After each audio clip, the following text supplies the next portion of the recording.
Voilà, bonjour bien-aimés, nous nous retrouvons encore ce matin de cette manière-là avec le culte à la maison et les chants, le message envoyé comme on l'avait fait à un moment donné.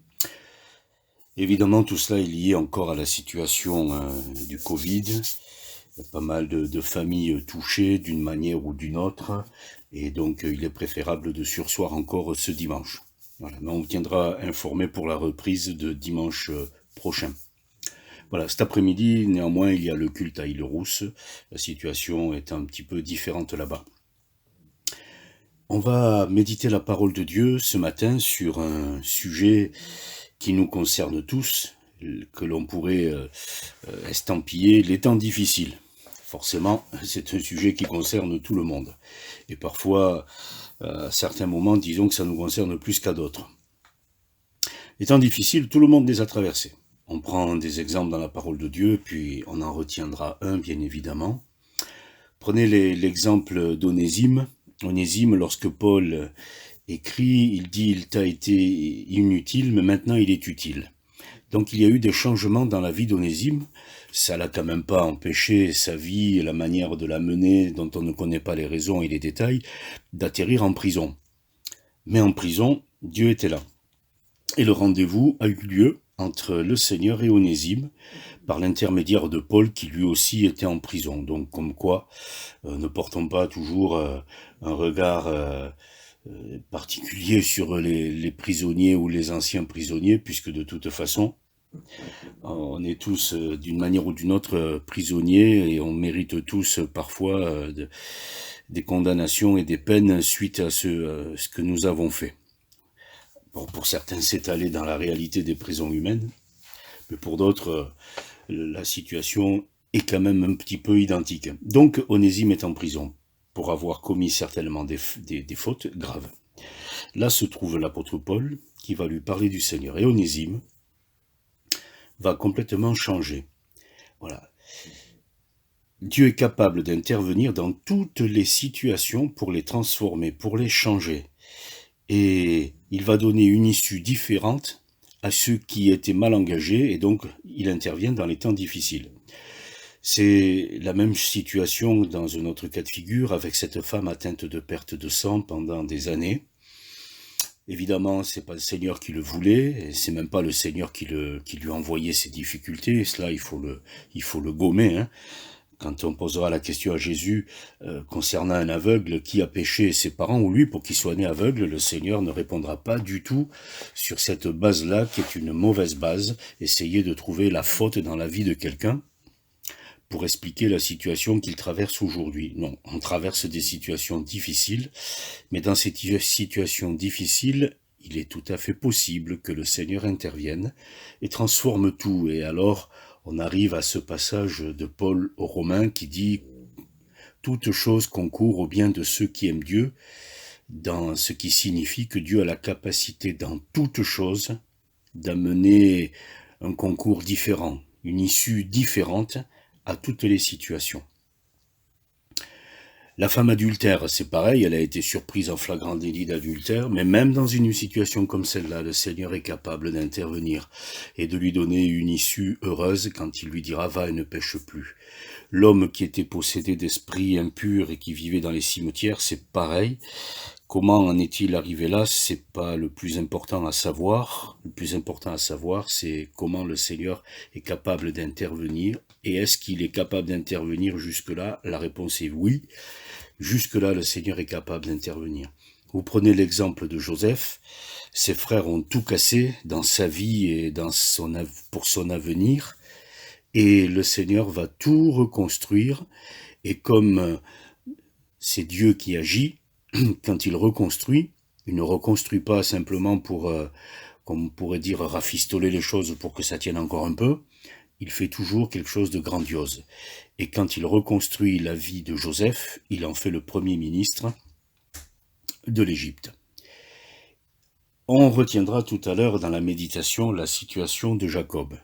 Jacob a commis des erreurs dans sa vie, et puis à un moment donné il va prier, et puis à un moment donné il va encore prier. Et on verra qu'il y a des prières à partir desquelles il n'y a rien qui change, Et puis il y a des prières à partir desquelles il y a tout qui change. Je voudrais juste, à ce stade, vous lire 2 témoignages qui sont dans le livre de notre frère, le pasteur Jacques Beauvert, que nous avions reçu. Il reprenait ici le témoignage d'une femme.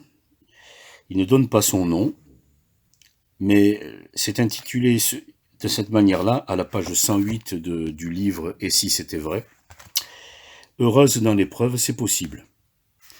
J'ai connu une femme qui a vécu près de 40 ans, paralysée, dans son lit. Elle aurait pu se plaindre amèrement de son triste sort, mais il n'en était rien. En fait, c'est elle qui remontait le moral de tous ceux qui venaient la visiter. J'ai découvert le secret de sa joie et de son rayonnement lorsque je lui ai rendu visite. Elle m'a parlé de sa foi en Dieu et de son dialogue quotidien avec lui. Elle appelait Jésus-Christ son Seigneur et elle m'a expliqué que c'était lui qui la remplissait quotidiennement de joie et de paix. En y pensant, j'ai réalisé que cette chrétienne illustrait un très beau texte des Proverbes dans la Bible qui affirme « Celui qui a le contentement dans son cœur est toujours en fête ». Jusqu'à la fin de son existence terrestre, elle a été un témoignage vivant de foi et de bonheur, une manifestation concrète et indiscutable des fruits merveilleux de l'Évangile dans une vie humaine. Être heureux malgré de grandes difficultés, c'est possible, grâce au Dieu de l'impossible. On va lire notre témoignage. Celui-là, la personne est connue, elle a même écrit des livres, c'est à la page 241, tétraplégique et pourtant active. C'était une magnifique journée d'été. Une jeune fille sportive et intelligente de 17 ans plonge dans une baie sur la côte est des États-Unis. Ayant mal évalué la profondeur de l'eau, elle touche violemment le fond. Ses vertèbres cervicales se fracturent et Joni Eareckson Tada devient tétraplégique, totalement paralysée à partir de la nuque. 2 ans auparavant, elle avait vécu une expérience de conversion à Jésus-Christ. À la suite de son accident, elle a espéré un miracle de guérison, qui n'est jamais arrivé. Après une période de révolte contre Dieu, elle a progressivement surmonté dépression et amertume, convaincue que Dieu a un plan pour sa vie. Elle a fondé une association pour les personnes victimes de telles catastrophes. Elle a appris à peindre et à écrire avec la bouche, et elle transmet désormais partout courage et espérance. Elle a écrit son histoire, donne des conférences et témoigne de sa foi et d'une joie surnaturelle dans les médias où elle s'exprime. Elle a aussi écrit ce témoignage. C'est dans l'Évangile seulement que les personnes blessées peuvent trouver une espérance aussi incroyable. Que le Seigneur soit béni pour ces témoignages. Alors nous allons considérer maintenant quelques étapes de la vie de Jacob. Jacob est quand même issu d'une famille de croyants. Abraham, Isaac, Jacob, c'est pas n'importe quelle famille, quand même. Ça veut dire que normalement, ce jeune avait tout pour devenir un croyant en ligne droite, quoi. Assez facilement. Or, il n'en sera rien.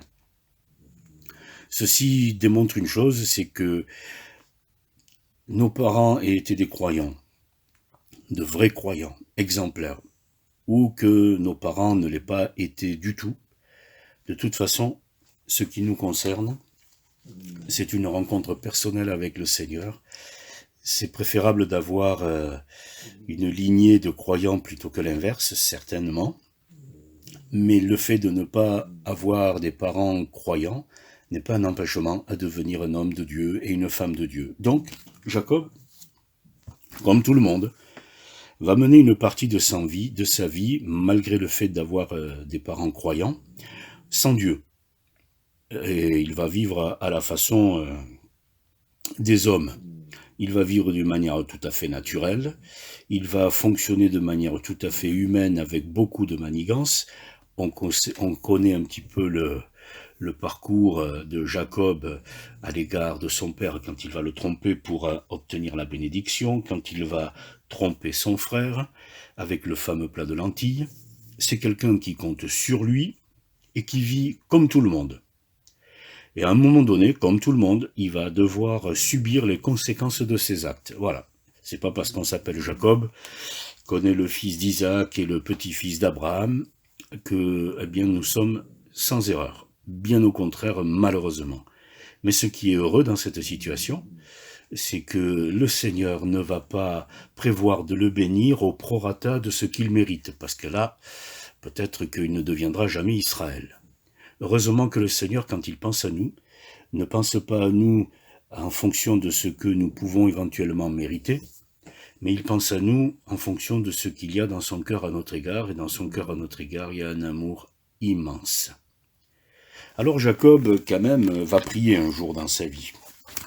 Et voici la première prière de Jacob, lorsqu'il réalise, parce qu'il faut quand même que le Seigneur le pousse un peu, lors de sa fuite, il part de Beersheba, il va vers Charan, et il arrive dans un lieu où il va dormir.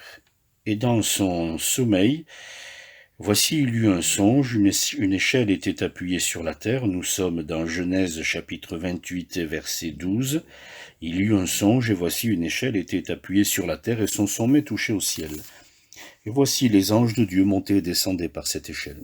Et voici, l'Éternel se tenait au-dessus d'elle. Et il dit, je suis l'Éternel, le Dieu d'Abraham, ton père, et le Dieu d'Isaac, la terre sur laquelle tu es couché, je la donnerai à toi, à ta postérité. Ta postérité sera comme la poussière de la terre, tu t'étendras à l'Occident et à l'Orient, au septentrion et au Midi, et toutes les familles de la terre seront bénies en toi et en ta postérité. Voici, je suis avec toi, je te garderai partout où tu iras, je te ramènerai dans ce pays, car je ne t'abandonnerai point que je n'ai exécuté ce que je te dis. C'est une parole merveilleuse que Dieu adresse à un homme qui n'est pas capable de la comprendre, soulignant par là que eh bien, le Seigneur, quand il nous parle, il n'attend pas forcément qu'on comprenne tout, parce que déjà, nous n'en avons pas la capacité, et puis nous sommes, comme on pourrait le dire, un peu lents de la comprenette. Il y a des choses que nous ne saisissons pas tout de suite, mais Dieu nous dit quand même tout de suite. Il dit, je te bénirai, après s'être présenté, je suis l'Éternel. Et je te bénirai, et je serai avec toi. Et Jacob se réveille de son sommeil, et il dit, certainement l'Éternel est en ce lieu, et moi je ne le savais pas.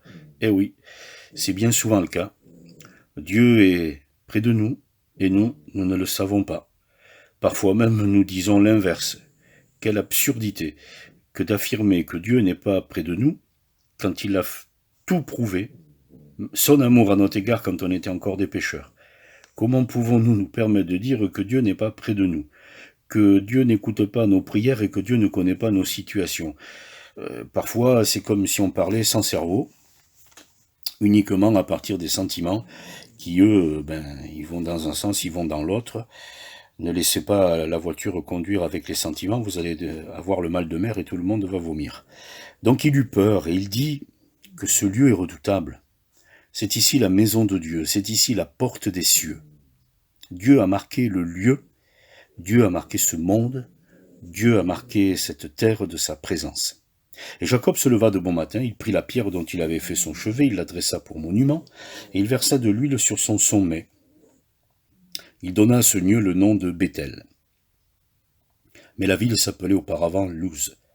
Jacob fit un vœu, en disant, si Dieu est avec moi et me garde pendant ce voyage que je fais, s'il me donne du pain à manger et des habits pour me vêtir, et si je retourne en paix à la maison de mon père, alors l'Éternel sera mon Dieu. Cette pierre que j'ai dressée pour monument sera la maison de Dieu, et je te donnerai la dîme de tout ce que tu me donneras. À noter que Dieu ne lui a rien demandé. De temps en temps, Dieu ne nous demande rien, et nous lui disons ce qu'il n'a pas demandé. C'est un petit peu comme certaines personnes, vaut mieux les laisser parler, surtout quand elles disent un peu n'importe quoi. On va attendre qu'arrive le moment où elles vont parler avec intelligence. Si Dieu est avec moi, c'est un manque flagrant d'intelligence. Dieu vient de lui dire, je suis avec toi, je te bénirai. Et lui, il reprend la parole en disant, si Dieu est avec moi. Notez le décalage et notez un petit peu le manque d'intelligence. Et parfois, quand nous nous sommes adressés à Dieu, la même note pourrait nous être accordée. Donc on connaît la suite de sa vie. Il va se marier, ça va pas être un long fleuve tranquille. Il va travailler, ce ne sera pas si évident que ça, mais quand même. Et puis, à un moment donné, il faut revenir. parce qu'il y a toujours un passif avec Ésaü qui n'est pas réglé. Mais avant de revenir, il vit une partie de sa vie en tant que religieux. Alors cette étape dans notre vie vaut mieux qu'elle soit la plus courte possible. La phase religieuse, c'est-à-dire la phase où je sais que Dieu est au ciel, je sais donc que Dieu existe, que Dieu est bon et que Dieu est capable de me bénir. Mais pour autant, ça n'a encore rien changé dans ma vie. La phase où je sais que dans les coups durs, il s'approche de moi. Ça, attention de ne pas rester longtemps dans cette position de mettre Dieu à l'épreuve quand on a une difficulté que l'on rencontre. Et de devenir presque incorrect en lui disant « mais si tu me bénis pas, alors je continuerai pas. Mais si tu me bénis, alors tu seras mon Dieu. » Ouais, souvent, il y a trop de « si » dans notre vie religieuse. Donc la phase de la vie religieuse vaut mieux qu'elle soit la plus courte possible. Et qu'arrive maintenant la partie de sa vie où tout va changer. Donc, cette phase de vie religieuse, c'est là où il prie. Et en fait, il prie, mais il n'y a rien qui change vraiment dans sa vie. De temps en temps, nous avons prié, il n'y a rien qui a changé. Il faut peut-être se demander si nos prières étaient vraiment les prières qu'il fallait. Et il arrive maintenant au retour, à un moment donné où il demeure seul. Avec Dieu, c'est toujours comme cela que les choses doivent se dérouler. Seul. Ne cherchez pas les autres, la présence des autres, la prière des autres, parce que c'est pas comme ça que Dieu le conçoit, tout simplement. Les moments les plus importants de notre vie se passeront seuls avec Dieu. J'ouvre juste une parenthèse. Aujourd'hui, il y a un certain message évangélique qui est diffusé, c'est de chercher à construire des groupes par affinité, des groupes dans des maisons avec des amis, etc. Et c'est pas la bonne base. La bonne base, c'est l'Église, d'une part, le rassemblement des croyants qui, à un moment donné, décident de se réunir pour célébrer le Seigneur et pour prier ensemble. Et en dehors de cela, eh bien, la vie chrétienne, aussi surprenant que ça puisse paraître, se vit de manière seule. Pourquoi ? Parce que si le Seigneur avait établi les choses autrement, ça ne pourrait pas s'appliquer dans toutes les situations. Il y a des croyants aujourd'hui qui sont en prison. Par définition, ils sont seuls.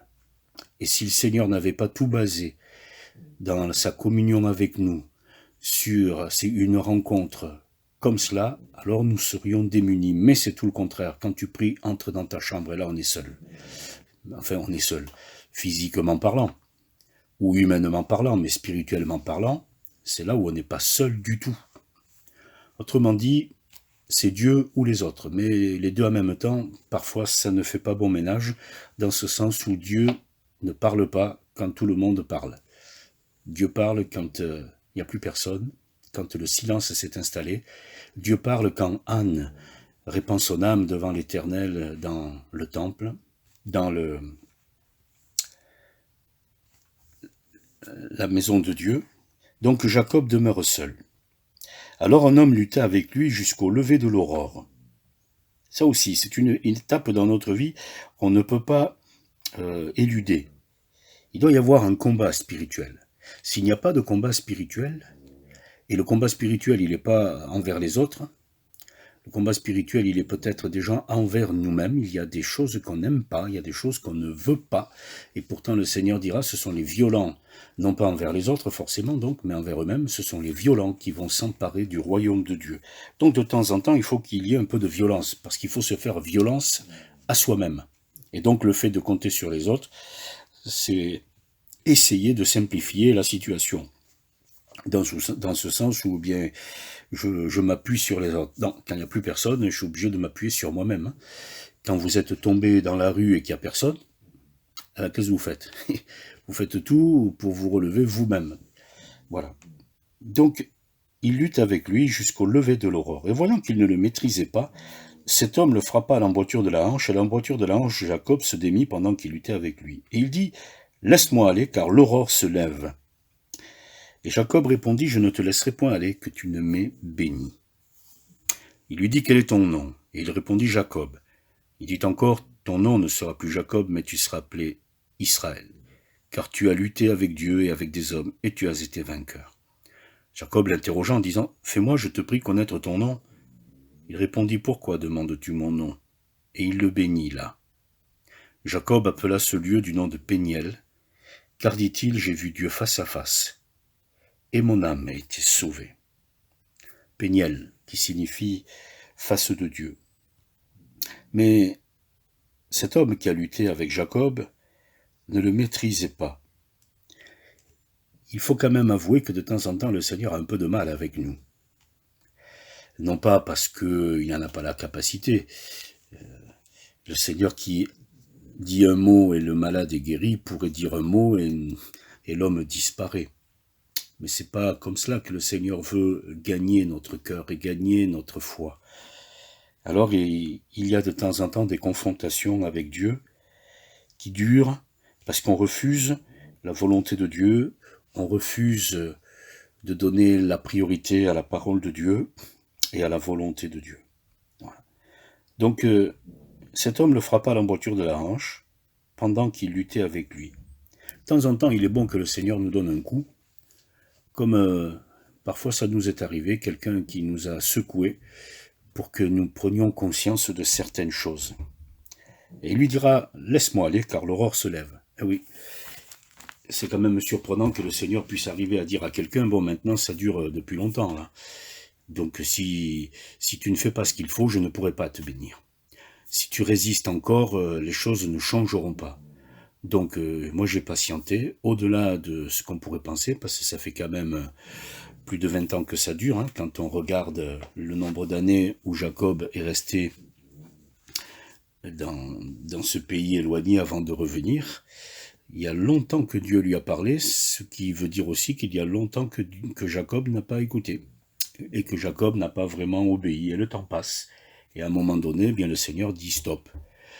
Il en sera ainsi à la fin des temps. Aujourd'hui, c'est le temps de la grâce, le temps passe, mais il arrivera ce jour où le Seigneur dira, bon, maintenant c'est stop. Et ce jour et cette heure, personne ne les connaît, nous ne connaissons ni le jour ni l'heure. Mais le temps qui passe ne doit pas nous endormir. Le temps qui passe fait dire à certains, bon, depuis les prophéties et depuis les paroles de nos pères, il n'y a rien qui a changé. Attention de ne pas se tromper avec ça. Et de temps en temps, nous arrivons à conclure dans notre vie, oui, depuis que Dieu m'a parlé, il n'y a rien qui a changé. Peut-être qu'il y a encore rien qui a changé, il faut essayer de comprendre pourquoi. Dieu n'a pas encore pu intervenir. Donc maintenant, il va mener une partie de sa vie par la foi, parce qu'il y a eu une vraie confrontation avec Dieu. Et c'est la base du changement, c'est la base de la conversion, la confrontation avec Dieu.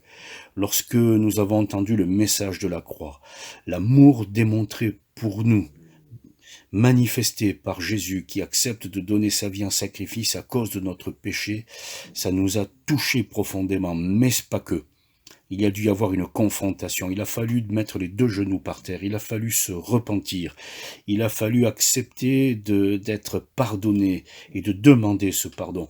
On ne peut pas mener une vie chrétienne toujours en essayant de marcher un côté avec Dieu et un côté comme bon me semble. À un moment donné, cette affaire-là, ça ne peut pas continuer et on va finir par tomber. J'allais dire se ramasser par terre, pardon.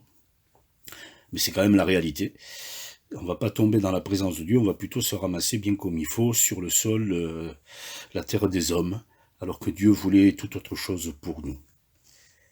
Mais Dieu a la capacité de bénir. Jacob a 2 femmes, il a des concubines, il a des enfants de tout le monde. Eh bien, Dieu prend la situation en l'état, et à partir de cette situation, Dieu est capable de bénir. Alors, ne tardons pas à remettre entre les mains de Dieu notre situation, non pas parce que plus le temps passe, plus ce sera compliqué pour Dieu, c'est surtout que plus le temps passe, plus ce sera compliqué pour nous. Alors la rencontre a enfin lieu entre Jacob et l'Éternel, avec un coup qui le marque, parce que la rencontre avec Dieu doit nous marquer. C'est pas simplement une décision prise à la va-vite sur la base d'un sentiment et d'une émotion, mais il doit y avoir une véritable confrontation et une marque. Le Seigneur porte les marques de son amour pour nous, donc dans notre vie, à un moment donné, il doit y avoir la marque de la repentance et la marque de la conversion. Et puis un changement qui s'ensuit. Il lui donne un nom nouveau. Tu t'appelais le trompeur, maintenant tu vas t'appeler le vainqueur. Tu vas t'appeler celui qui a rencontré Dieu, qui a combattu avec Dieu, avec des hommes, et tu as été vainqueur. Et ta victoire, c'est en fait d'avoir accepté d'être vaincu par l'amour de Dieu. Ça, c'est la plus grande des victoires. Notre victoire, c'est d'avoir accepté de donner à Dieu la première place. Vu du côté des hommes, c'est perdre sa vie. Mais vu du côté de Dieu, c'est la gagner. Et maintenant, sa victoire, c'est que Dieu va passer devant. Jusque-là, c'est lui qui passait devant. Et Dieu qui le suivait. Si Dieu est avec moi, si Dieu me bénit, etc. Mais maintenant, c'est l'inverse. Dieu va passer devant. Et en passant devant, le Seigneur va changer toutes les situations, alors que c'était pas gagné, loin s'en faut, puisqu'il tremblait à l'annonce de la venue d'Ésaü avec des centaines d'hommes. Donc c'était pas pour simplement jouer de la musique et chanter des cantiques en l'honneur des retrouvailles entre Jacob et Ésaü. Et Jacob savait très bien pourquoi c'était. Seulement, même si la situation humainement parlant arrive au bout d'une logique humaine, jusqu'au dernier moment, le Seigneur est capable de tout changer, la preuve en est. Voilà. Et maintenant, Dieu devient son espérance. Et il dira, j'ai vu Dieu face à face, et mon âme a été sauvée. Voilà ce que Dieu est capable de faire dans une situation, et on l'a vu dans quelques situations que ce soit, et la liste n'est pas exhaustive, parce que la vie des hommes est toujours en mouvement, mais dans nos vies compliquées, parfois basées sur de la désobéissance, parfois nous subissons les conséquences de nos erreurs, parfois on subit simplement les conséquences des erreurs des autres, eh bien, quelle que soit la configuration, quelle que soit la situation, dès l'instant où nous nous approchons de Dieu, il a la capacité de faire concourir toute chose au bien de ceux qu'il aime et qui s'approchent de lui. Alors que la grâce de Dieu soit vraiment le partage de tout le monde, et ne regardez pas les temps difficiles comme ne s'arrêtant pas, mettons nos situations difficiles entre les mains de celui qui est capable de le faire concourir à une autre issue. Que le Seigneur soit béni, que son nom soit célébré, et que sa bénédiction vienne changer nos situations difficiles.